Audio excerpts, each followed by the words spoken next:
The Kriegsmarine was the Navy of Germany from 1935 to 1945.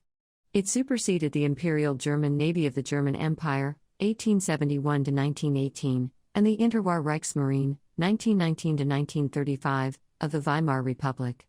The Kriegsmarine was one of three official branches, along with the Heer and the Luftwaffe, of the Wehrmacht, the German armed forces from 1935 to 1945.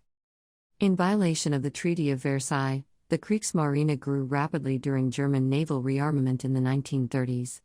The 1919 treaty had limited the size of the German Navy and prohibited the building of submarines. Kriegsmarine ships were deployed to the waters around Spain during the Spanish Civil War, 1936 to 1939, under the guise of enforcing non-intervention, but in reality supported the Nationalists against the Spanish Republicans.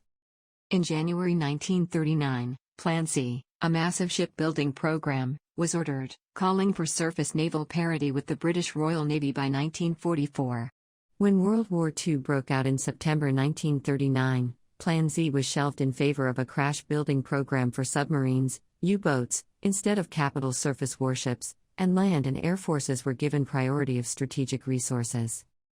The commander-in-chief of the Kriegsmarine, as for all branches of armed forces during the period of absolute Nazi power, was Adolf Hitler, who exercised his authority through the Oberkommando der Marine, High Command of the Navy.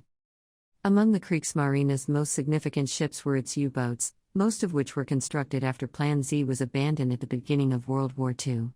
Wolf packs were rapidly assembled groups of submarines which attacked British convoys during the first half of the Battle of the Atlantic, but this tactic was largely abandoned by May 1943 when U-boat losses mounted. Along with the U-boats, surface commerce raiders, including auxiliary cruisers, were used to disrupt Allied shipping in the early years of the war, the most famous of these being the heavy cruisers Admiral Graf Spee and Admiral Scheer and the battleship Bismarck. However, the adoption of convoy escorts, especially in the Atlantic, greatly reduced the effectiveness of surface commerce raiders against convoys.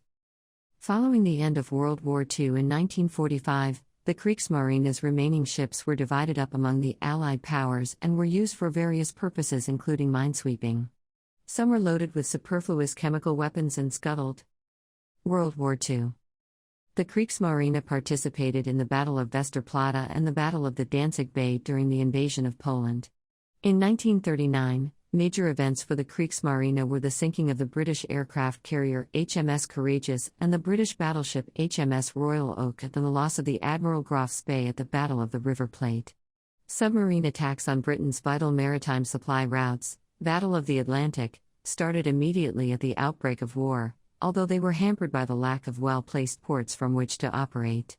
Throughout the war, the Kriegsmarine was responsible for coastal artillery protecting major ports and important coastal areas.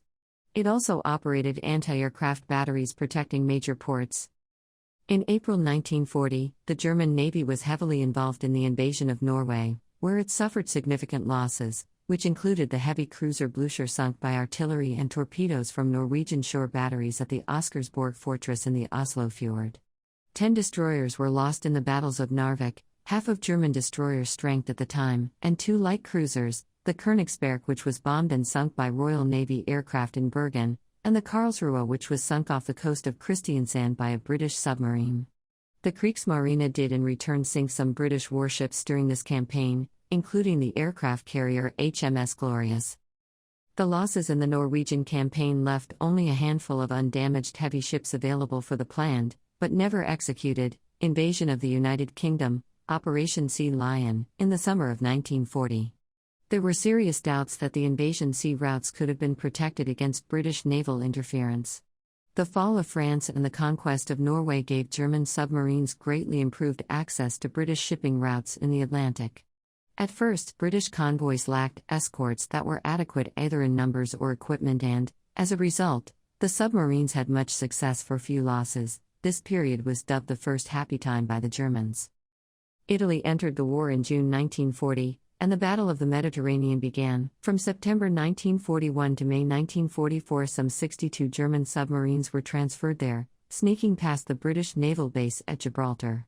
The Mediterranean submarines sank 24 major Allied warships, including 12 destroyers, 4 cruisers, 2 aircraft carriers and 1 battleship, and 94 merchant ships, 449,206 tons of shipping.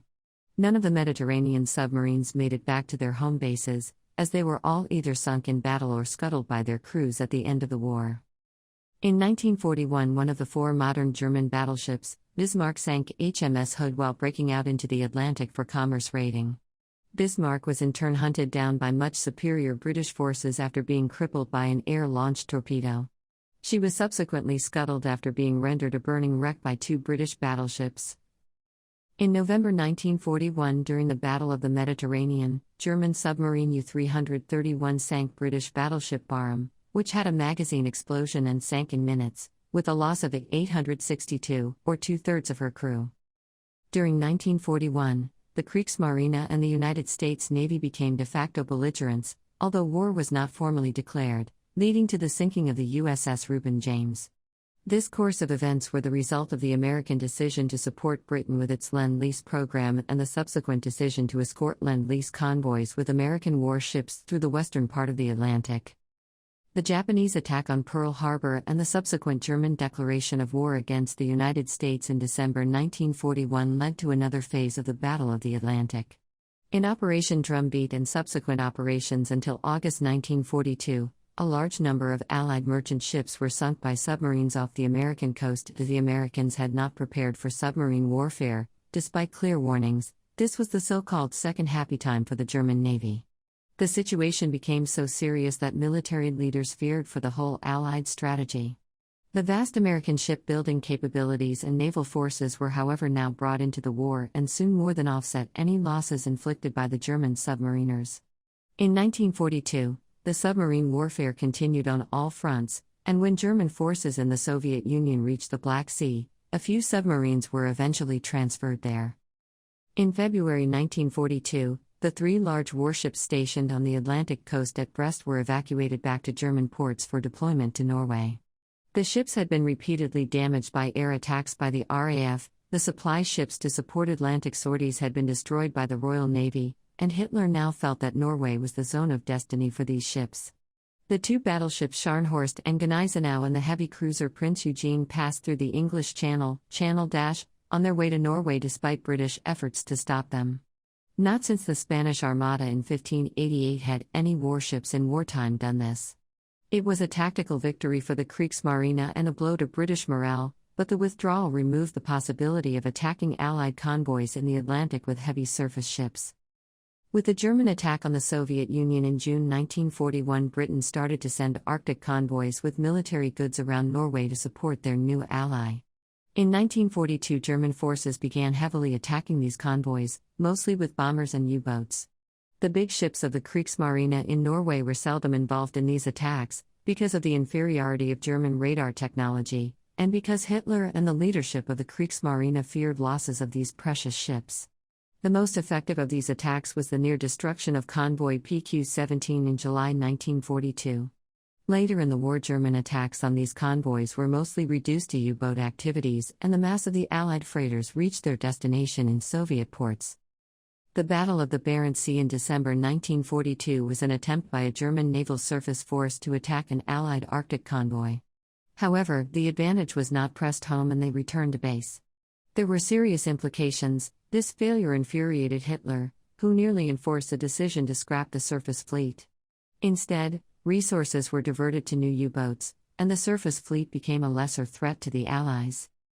After December 1943, when Scharnhorst had been sunk in an attack on an Arctic convoy in the Battle of North Cape by HMS Duke of York, most German surface ships in bases at the Atlantic were blockaded in, or close to, their ports as a fleet in being, for fear of losing them in action, and to tie up British naval forces.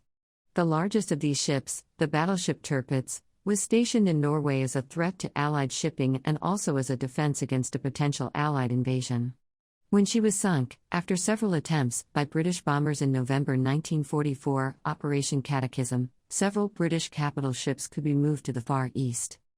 From late 1944 until the end of the war, the surviving surface fleet of the Kriegsmarine, heavy cruisers, Admiral Scheer, Lützow, Admiral Hipper, Prince Eugene, light cruisers, Nuremberg, Kulm, Emden, was heavily engaged in providing artillery support to the retreating German land forces along the Baltic coast, and in ferrying civilian refugees to the western Baltic Sea parts of Germany, Mecklenburg, Schleswig-Holstein, in large rescue operations. Large parts of the population of eastern Germany fled the approaching Red Army out of fear for Soviet retaliation. Mass rapes, killings and looting by Soviet troops did occur. The Kriegsmarine evacuated 2 million civilians and troops in the evacuation of East Prussia and Danzig from January to May 1945. It was during this activity that the catastrophic sinking of several large passenger ships occurred. Wilhelm Gustloff and Goya were sunk by Soviet submarines, while Cap Arcona was sunk by British bombers, each sinking claiming thousands of civilian lives. The Kriegsmarine also provided important assistance in the evacuation of the fleeing German civilians of Pomerania and Stettin in March and April 1945. A desperate measure of the Kriegsmarine to fight the superior strength of the Western Allies from 1944 was the formation of the Kleinkampfverband, small battle units. These were special naval units with frogmen, manned torpedoes, motorboats laden with explosives and so on. The more effective of these weapons and units were the development and deployment of midget submarines like the Molch and Seehund. In the last stage of the war, the Kriegsmarine also organized a number of divisions of infantry from its personnel. Between 1943 and 1945, a group of U-boats known as the Monsoon Boats, Monsoongruppe, operated in the Indian Ocean from Japanese bases in the occupied Dutch East Indies and Malaya. Allied convoys had not yet been organized in those waters, so initially many ships were sunk. However, this situation was soon remedied. During the later war years, the monsoon boats were also used as a means of exchanging vital war supplies with Japan. During 1943 and 1944, due to Allied anti-submarine tactics and better equipment, the U-boat fleet started to suffer heavy losses.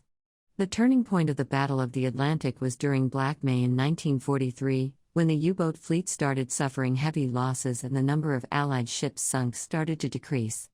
Radar, longer-range air cover, sonar, improved tactics and new weapons all contributed.